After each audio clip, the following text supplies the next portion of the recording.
मंच पर विराजमान सभी सम्माननीय महानुभाव और विशाल संख्या में पधारे हुए सभी योग प्रेमी भाइयों और बहनों, देश के भिन्न भिन्न कोने में भी इसी प्रकार से कार्यक्रम में उपस्थित सभी योग प्रेमियों को भी मैं आज लखनऊ की धरती से प्रणाम करता हूं।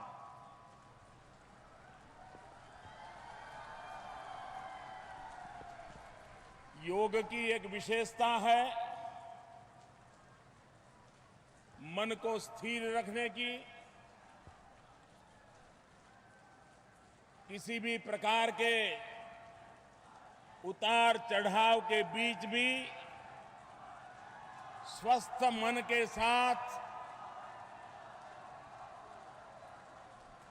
जीने की कला योग से सीखने को मिलती है। लेकिन आज मैं लखनऊ के इस विशाल मैदान में हजारों लोगों को देख रहा हूं और ये लोग ये भी एक संदेश दे रहे हैं कि जीवन में योग का तो महत्व है ही है, लेकिन अगर बारिश आ जाए तो योग मेट का भी कैसे उपयोग हो सकता है, योग दरी का उपयोग कैसे हो सकता है, ये भी लखनऊ वालों ने दिखा दिया। लगातार बारिश के बीच भी आप सब यहां डटे हुए हैं। योग के महात्म्य को बल देने का आपका ये प्रयास अभिनंदनीय है। योग स्वयं भी व्यक्ति से समष्टि तक की यात्रा करनी शुरू की है। एक वक्त था जब योग हिमालय में गुफाओं में ऋषियों मुनियों मनीषियों का ही साधना का मार्ग हुआ करता था। युग बदलते गए, सदियां बीतती गई, आज योग घर घर का, जन जन का, उसके जीवन का हिस्सा बन रहा है। विश्व के अनेक देश जो न हमारी भाषा जानते हैं, न हमारी परंपरा जानते हैं, न हमारी संस्कृति से परिचित है, लेकिन योग के कारण आज पूरा विश्व भारत के साथ जुड़ने लगा है। योग जो शरीर मन बुद्धि को जोड़ता है, वो योग आज विश्व को अपने साथ जोड़ने में बहुत बड़ी अहम भूमिका अदा कर रहा है।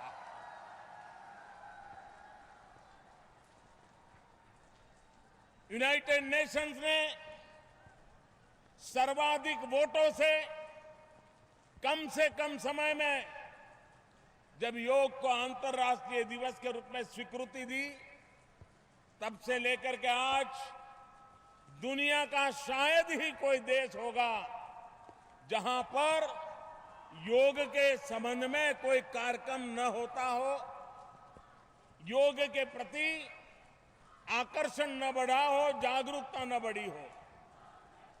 पिछले 3 वर्ष में योग के कारण अनेक नई नई योगा इंस्टीट्यूट्स आज डेवलप हुई हैं। पिछले 3 वर्ष में बहुत बड़ी मात्रा में योगा के टीचरों की मांग बढ़ी है। योगा की ट्रेनिंग इंस्टीट्यूट्स में भी नौजवान योगा को एक प्रोफेशन के रूप में स्वीकार करते हुए अपने आप को तैयार कर रहे हैं। दुनिया के सब देशों में योगा के टीचर की मांग हो रही है। विश्व में एक नया जॉब मार्केट योगा के द्वारा तैयार हो रहा है और भारत के लोगों की प्राथमिकता सारी दुनिया में सबसे पहले रहती है। एक जमाना था हर कोई अपने अपने तरीके से योग करते थे। धीरे धीरे उसका स्टैंडर्डाइजेशन, उसके स्टेजेस, योग में कैसे आगे बढ़ना, पहला स्टेज, दूसरा स्टेज, तीसरा स्टेज, धीरे धीरे वैज्ञानिक तरीके से विश्व में समान रूप से योग की प्रक्रिया को भी स्टैंडर्डाइज करने की दिशा में भारत में और भारत बाहर भी बहुत सारे प्रयास चल रहे हैं। पिछले वर्ष यूनेस्को ने भारत के योग को मानव संस्कृति की एक अमर विरासत के रूप में मान्यता दी है। विश्व के संगठन स्कूलों में, कॉलेजेस में बालकों को योग की ट्रेनिंग मिले, बालक योग से जुड़े और धीरे धीरे वो जीवन का हिस्सा बन जाए, उस दिशा में जागरूकता बढ़ती चली गई है। आज भारत में भी कई राज्य ऐसे हैं जिन्होंने योग को शिक्षा का एक उपक्रम बनाया है ताकि हमारी भावी पीढ़ियां हमारी सदियों पुराने इस विज्ञान से परिचित हो, उसके अभ्यासु बने और वे उनके जीवन का हिस्सा बने। हेल्थ के लिए कई प्रकार के प्रकल्प होते हैं, लेकिन फिटनेस से भी ज्यादा, हेल्दी होने से भी ज्यादा वेलनेस का महत्व होता है और इसलिए वेलनेस को जीवन में सहज प्राप्त करने के लिए योग एक बहुत बड़ा माध्यम है। आज योग के सामने कहीं पर भी दुनिया में सवाल या निशान नहीं है। समयानुकूल परिवर्तन होते रहे हैं। विश्व के भिन्न भिन्न समाज उसमें कुछ न कुछ जोड़ते रहे हैं। स्थल, काल, परिस्थिति के अनुकूल, आयु के अनुकूल योग में उत्तरोत्तर विकास होता रहा है, उसका विस्तार भी होता रहा है और इसलिए इस महत्वपूर्ण अवसर पर मैं देश और दुनिया के लोगों को योग को जीवन का हिस्सा बनाने के लिए आग्रह करता हूं। हमें योग के मास्टर बने या न बने, हम योग में अचीवर बने या न बने, लेकिन हम योग के अभ्यासु बन सकते हैं। और जिस समय पहली बार योग करते हैं तो पता चलता है कि हमारे शरीर के कितने महत्वपूर्ण अंग है जिसकी तरफ हमारा कभी ध्यान नहीं गया, कितने बेकार होते गए हैं। और जब योग शुरू करते हैं तो शरीर के अनेक अंग जो सुषुप्त अवस्था में पड़े हैं उनकी जागृति को हम खुद अनुभव कर सकते हैं।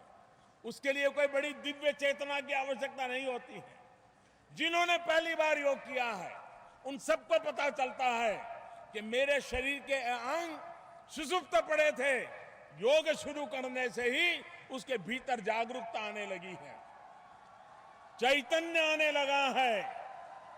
कभी कभी लोग मुझे पूछते हैं योग का महात्म्य की बड़ी बड़ी चर्चा करते हैं, मैं बड़ी सरल भाषा में समझाता हूं।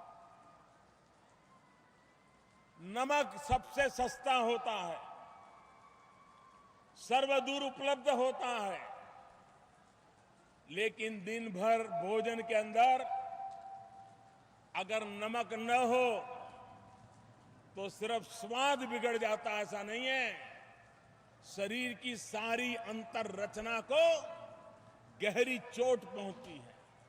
नमक होता थोड़ा सा है, लेकिन पूरी शरीर की रचना में उसका महात्म्य कोई नकार नहीं सकता है, उसकी जरूरत को कोई नकार नहीं सकता है। नमक,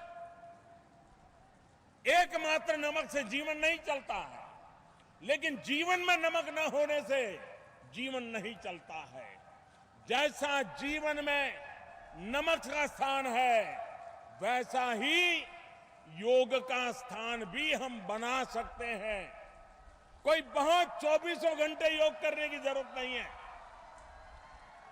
50 मिनट, 60 मिनट, और मैंने पहले भी कहा है कि जीरो कॉस्ट से हेल्थ एश्योरेंस की ताकत योग के अंदर है। स्वस्थ शरीर, स्वस्थ मन, स्वस्थ बुद्धि। अगर 125 करोड़ देशवासी, दुनिया के वासी अगर इस स्वस्थता को प्राप्त कर लें, तो मानव के सामने जो मानवीय विचारों के कारण संकट पैदा होते हैं, उन संकटों से भी हम मानव जाति की रक्षा कर सकते हैं। और इसलिए आज तृतीय अंतर्राष्ट्रीय योगा दिवस पर विश्व भर के योगा प्रेमियों को मैं हृदयपूर्वक बधाई देता हूं। विश्व के सभी देश जिस उमंग और उत्साह के साथ जुड़े हैं, मैं उनका भी अभिनंदन करता हूं। और मैं आज लखनऊ वासियों का भी हृदय से बहुत बहुत अभिनंदन करता हूं। धन्यवाद। बहुत बहुत धन्यवाद।